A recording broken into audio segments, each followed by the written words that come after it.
A paz do Senhor, meus irmãos, vamos aqui para a nossa aula de Cristologia, a doutrina de Cristo.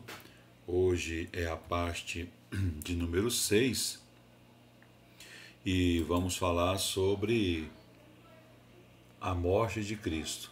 Nós vamos falar sobre os aspectos, da morte de Cristo, o que Cristo proclamou na cruz. A cruz trouxe expiação, a cruz trouxe redenção, a cruz trouxe reconciliação e a cruz trouxe propiciação. Então vamos aqui para o número 6, onde fala sobre a morte de Cristo. Em Hebreus 2, versículo 9, diz o seguinte: Vemos, todavia, aquele que por um pouco, tendo sido feito menor que os anjos, Jesus, por causa do sofrimento da morte, foi coroado de glória e de honra, para que pela graça de Deus provasse a morte por todo o homem. Lembremos-nos de que a principal missão de Cristo, ao tornar-se homem, quando veio à Terra, não foi a de ensinar nem de realizar milagres. É claro que ele fez essas coisas, mas Deus poderia ter usado profetas, como no Antigo Testamento, para fazê-las. A principal missão de Cristo foi de morrer pelos pecados do mundo, tarefa que nenhum profeta poderia cumprir. Eis o motivo da encarnação de Jesus Cristo, que foi a seguinte: a restauração do homem à perfeita comunhão com Deus Pai, através do perfeito sacrifício de seu Filho. O próprio Senhor Jesus Cristo declarou em Marcos 10, 45: O próprio Filho do Homem não veio para ser servido, mas para servir e dar a sua vida em resgate por muitos. Então, dentro desse número 6, a morte de Cristo, a gente vai ver aqui na letra A o que Cristo proclamou da cruz. Muitas vezes, no decorrer do seu ministério, Jesus Cristo prenunciou a sua própria morte, especialmente quando previu que a sua hora aproximava-se. Todavia, seus discípulos pareciam não compreender a realidade nem o significado da morte de seu mestre. Por exemplo, em Marcos 9, 31 e 32 diz: Ensinava seus discípulos e lhes dizia: O Filho do Homem será entregue nas mãos dos homens e o matarão, mas 3 dias depois da sua morte ressuscitará. Eles, contudo, não compreendiam isso e temiam interrogá-lo. Crucificado no Calvário, Jesus declarou o propósito da sua morte. Vejamos aqui 4 destaques. Perdão. Lucas 23, 34 diz: Pai, perdoa-lhes, porque não sabem o que fazem. Por meio da sua morte, mesmo aqueles que zombavam dele, que cuspiam em seu rosto e que cravavam suas mãos e pés, podiam obter perdão ali mesmo, se arrependidos. Nele crescem como Senhor e Salvador. Paraíso. Em segundo lugar, Jesus, falando da cruz, prometeu o paraíso aos arrependidos.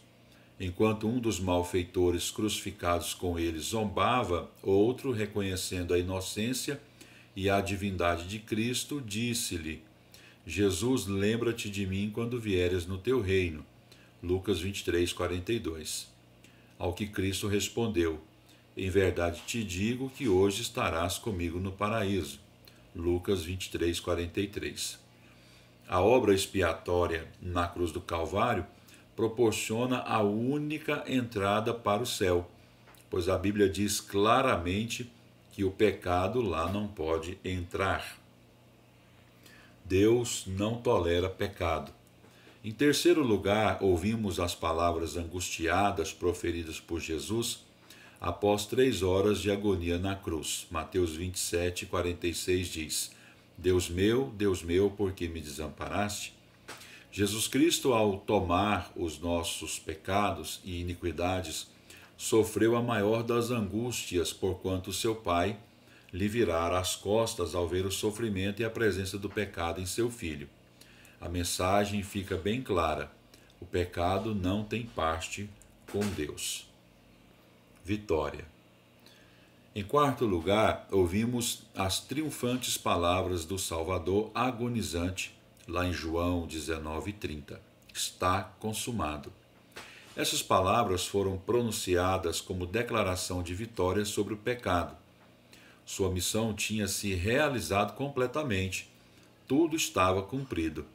A morte não conseguira vencer o Senhor Jesus, pois ele se submetera voluntariamente a ela como servo de Jeová, dizendo em alta voz: Pai, nas tuas mãos entrego o meu espírito. Lucas 23:46. Como ele já dissera aos seus discípulos, João 10, 17 e 18, afirma o seguinte: Eu dou a minha vida para a reassumir. Ninguém a tira de mim, pelo contrário, eu espontaneamente a dou. Tenho autoridade para a entregar e também para reavê-la. Na letra B, nós temos aqui a cruz trouxe expiação. Expiar implica cobrir as culpas, mediante um sacrifício exigido. A palavra expiar é empregada 77 vezes no Antigo Testamento, sendo usada a primeira vez em Êxodo 29 e 33, quando Moisés recebeu instruções de Deus acerca do sacrifício de animais, cujo sangue serviria como símbolo de expiação dos pecados, satisfazendo temporariamente as exigências da lei de Deus, até o momento do sacrifício perfeito que Cristo efetuaria na cruz do Calvário. Lemos em Levítico 17 e 11: A vida da carne está no sangue. Eu vou-lo tenho dado sobre o altar para fazer expiação pela vossa alma, porquanto é o sangue que fará expiação em virtude da vida. O que está sendo demonstrado aqui é o que foi confirmado em Hebreus 9 e 22, que diz: Quase todas as coisas segundo a lei se purificam com sangue, e sem derramamento de sangue não há remissão. Exemplo aqui de expiação. Antes mesmo do uso bíblico da palavra expiação, o conceito já aparece em Gênesis 3:21, onde temos o sacrifício de animais feito pelo próprio Deus para vestir Adão e Eva com suas peles. Vemos também o sacrifício agradável feito por Abel, em Gênesis 4:4, e o sacrifício de animais realizado por Noé após sair da arca com sua família, conforme Gênesis 8, 20 e 21. Cristo, nossa expiação. Vejamos agora em Isaías 53, 6 e 7 o seguinte: Todos nós andávamos desgarrados como ovelhas, cada um se desviava pelo caminho, mas o Senhor fez cair sobre ele a iniquidade de nós todos. Ele foi oprimido e humilhado, mas não abriu a sua boca, como cordeiro foi levado ao matadouro, e como ovelha muda perante os seus tosquiadores, ele não abriu a boca. Isaías 53, 10 esclarece ainda: quando der ele a sua alma como oferta pelo pecado. Ainda no Novo Testamento, João Batista o chama de Cordeiro de Deus que tira o pecado do mundo, conforme está em João 1:29. Quando João Batista fala sobre isso, ele está se referindo à missão expiatória de Jesus Cristo.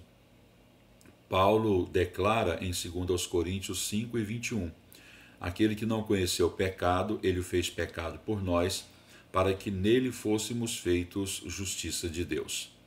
Em Efésios 5:2, Paulo exorta: Andai em amor, como também Cristo nos amou e se entregou a si mesmo por nós, como oferta e sacrifício a Deus em aroma suave. Isso nos diz que Cristo, o perfeito Filho de Deus, que nunca cometeu pecado, de acordo com a vontade do Pai, tomou sobre si toda a nossa culpa para que nós pudéssemos receber por intermédio dele a justiça de Deus, como se essa fosse a nossa própria justiça. Esse ato de reconciliação agradou em tudo ao Pai. Vamos aqui para a letra C. Na letra C nós temos: a cruz trouxe redenção. Definição de redenção. Redimir quer dizer comprar de volta, readquirir uma pessoa ou coisa mediante pagamento, preço exigido. Tal conceito de redenção ou resgate com relação a escravos foi decretado pela lei mosaica, conforme Levítico 25, 47 e 48. Toda a humanidade encontrava-se vendido à escravidão do pecado, conforme Romanos 7 e versículo 14. Por isso precisava de um redentor que pudesse resgatá-la. O preço elevado de tal redenção seria a morte, como se lê em Ezequiel 18, versículo 4, que diz: a alma que pecar, essa morrerá. Foi por isso que, para nos resgatar, Jesus morreu em nosso lugar. Agora surge uma pergunta, né? A quem é devido o preço da redenção? Evidentemente não é a Satanás. Ele simplesmente escraviza aqueles que escolhem uma vida de pecado. O preço do resgate é devido à santidade de Deus. A nossa dívida é com Deus mesmo. E foi Deus, não Satanás, quem aceitou o pagamento mediante o sacrifício de Cristo. O resultado disso foi a derrota eterna de Satanás. Cristo, o nosso Redentor. Jesus declarou-se Redentor da humanidade quando disse que sua missão era de dar a sua vida em resgate por muitos. Mateus 20, versículo 28.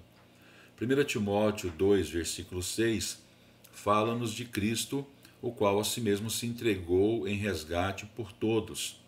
A palavra redimir ou resgatar é usada muitas vezes na Bíblia, sendo que muitos desses usos prefiguram a obra redentora de Cristo. Pedro fala do preço da nossa redenção ou resgate em sua primeira carta, capítulo 1, versículos 18 e 19. Sabendo que não foi mediante coisas corruptíveis, como prata ou ouro, que fostes resgatados, mas pelo precioso sangue, como de cordeiro sem defeito e sem mácula, o sangue de Cristo. Lemos em Gálatas 3,13: Cristo nos resgatou da maldição da lei, fazendo-se ele próprio maldição em nosso lugar, porque está escrito: maldito todo aquele que for pendurado em madeiro. Podemos notar que a morte de Cristo foi aceita por Deus como preço do nosso resgate. Embora tendo forma humana, Cristo não teve pecado, conforme está em Hebreus 4,15. Só um ser imaculado, sem mancha, poderia redimir, resgatar outro indivíduo pecador. Por morrer a mais desprezível morte, conforme a lei mosaica, conforme está relatado lá em Deuteronômio 21, 22 e 23, que é a morte de cruz, Cristo pôde redimir todo o ser humano, até o mais pecaminoso que vier a crer nele. Letra D. A cruz trouxe reconciliação. Definição de reconciliação. Reconciliar significa harmonizar as relações interrompidas entre dois indivíduos, promovendo o mútuo entendimento através da remoção de barreiras e restaurando a comunicação entre ambos. O ato ou processo de reconciliação geralmente abrange três pessoas: o ofensor, o ofendido e o mediador. No caso espiritual, o ofensor é toda a humanidade. A Bíblia afirma claramente em Romanos 3:23 que todos pecaram e carecem da glória de Deus. O ofendido é Deus, que, dado o estado pecaminoso de Adão e Eva, expulsou-os do jardim do Éden. A natureza santa e justa de Deus não tolera a comunhão com pecadores impenitentes, cujo destino é a morte, a separação eterna de Deus, conforme está em Romanos 6:23, a menos que se arrependam e sigam a Cristo, que é o nosso mediador. Cristo, o nosso reconciliador. Há reconciliação agora, porque o reconciliador é Jesus Cristo, que veio reconciliar com Deus não os justos, mas os pecadores. Vejamos o que diz a palavra de Deus sobre esse assunto em Romanos 5, 8 a 11. Mas Deus prova o seu próprio amor para conosco pelo fato de Cristo ter morrido por nós, sendo nós ainda pecadores. Logo, muito mais agora, sendo justificados pelo seu sangue, seremos por ele salvos da ira. Porque se nós, quando inimigos, somos reconciliados com Deus mediante a morte do seu Filho, muito mais, estando já reconciliados, seremos salvos pela sua vida, e não apenas isto, mas também nos gloriamos com Deus por nosso Senhor Jesus Cristo, por intermédio de quem recebemos agora a reconciliação. Vemos nesse texto que antes de aceitarmos a Cristo como nosso Redentor, éramos chamados inimigos de Deus. Vemos também que o preço da nossa reconciliação com Deus foi a morte de Jesus. Lembremos-nos que o salário do pecado é a morte. Não podemos imaginar como Cristo sentiu a agonia daquela separação do Pai quando ele bradou no Calvário: Deus meu, por que me desamparaste? Mateus 27, 46. Colossenses 1 e 20 está escrito: e por meio dele reconciliar-se consigo todas as coisas, tanto as que estão na terra quanto as que estão no céu, estabelecendo a paz pelo seu sangue derramado na cruz. Por ser Cristo o perfeito sacrifício, a morte não pôde retê-lo, e ele ressuscitou dentre os mortos para continuar a sua obra de reconciliação em favor dos crentes. Depois, com o tempo, leiam 1 de João 2 e 1 e 1 de João 1, 7 a 9. O ministério da reconciliação. Não foi só a nossa própria reconciliação com Deus que a morte de Cristo nos proveu, mas também o ministério da reconciliação entre os homens. Um cristão iracundo, dado a contendas, duro, intrigante e que não perdoa, é uma anomalia, é um escândalo para o reino de Deus, uma vez que fomos chamados para ministrar a reconciliação da parte de Deus. Depois, com o tempo, leiam 2 Coríntios, capítulo 5, versículos 18, 19 e 20. A cruz trouxe propiciação. Cristo, nossa propiciação. Lemos em Êxodo 25, 17 a 22 sobre o propiciatório construído por Moisés para cobrir a Arca da Aliança. O propiciatório era a tampa da Arca da Aliança, que sobre ela tinha esculpido 2 querubins alados e olhando para baixo. A posição do propiciatório, que era a cobertura da arca, ressalta o fato de, em Cristo, a misericórdia de Deus estar acima, sobrepor-se à maldição da lei. Cristo foi dado por Deus Pai como propiciação pelos pecados daquele que viesse a ter fé no seu sangue derramado. Depois leiam com o tempo Romanos 3, 24 a 26. Para nós encerrarmos a nossa aula, nós temos aqui Cristo, nossa justificação. Ser justificado concernente à salvação significa ser declarado justo, livre de pecados cometidos. Nossas tentativas de esconder ou cobrir nossos próprios pecados tornam-se inúteis, como as folhas de figueira com que Adão e Eva tentaram cobrir a nudez deles. Vale a pena lembrar que o Senhor proporcionou a Adão e Eva vestes de peles para se cobrirem depois que eles confessaram seu pecado. Mais uma vez, nota-se o derramamento de sangue para satisfazer a santidade de Deus, violentada que fora pelo pecado.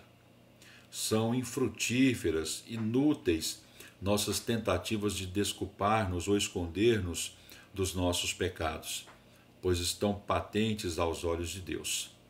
Nas palavras de João está dito que se dissermos que não temos pecado nenhum, a nós mesmos nos enganamos e a verdade não está em nós, conforme está lá em 1 de João, capítulo 1, versículo 8. Portanto, quem nos justifica é Jesus Cristo. Se tivermos fé no sangue de Jesus Cristo, Deus vê, ao olhar para nós, não as leis violadas em nosso coração, mas a propiciação através do sangue de seu Filho. O sangue de Jesus Cristo se sobrepõe aos nossos pecados. Satisfeita a justiça de Deus, somos justificados mediante o divino sangue expiador, como se não tivéssemos cometido pecado nenhum. Aleluia! Podemos então cantar como o salmista no Salmo 103, 10 a 12. Não nos trata segundo os nossos pecados, nem nos retribui consoante as nossas iniquidades.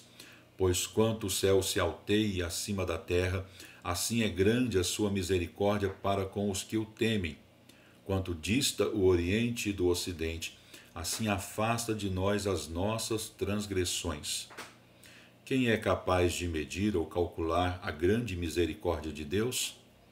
Ela nos proporciona o único agente digno de servir como propiciação de nossos pecados, a saber, o sangue de Jesus Cristo. O poder do sangue do Cordeiro é eficiente e suficiente para a nossa justificação. Encerramos aqui a nossa aula com 1 de João 2 e versículo 2. Ele é a propiciação pelos nossos pecados, e não somente pelos nossos próprios, mas ainda pelos do mundo inteiro. Que Deus abençoe a sua vida. Muito obrigado. Nossa aula hoje ficou um pouco extensa, né? Vou me esforçar para que nas demais não fique tão extensa assim. Deus abençoe. Muito obrigado.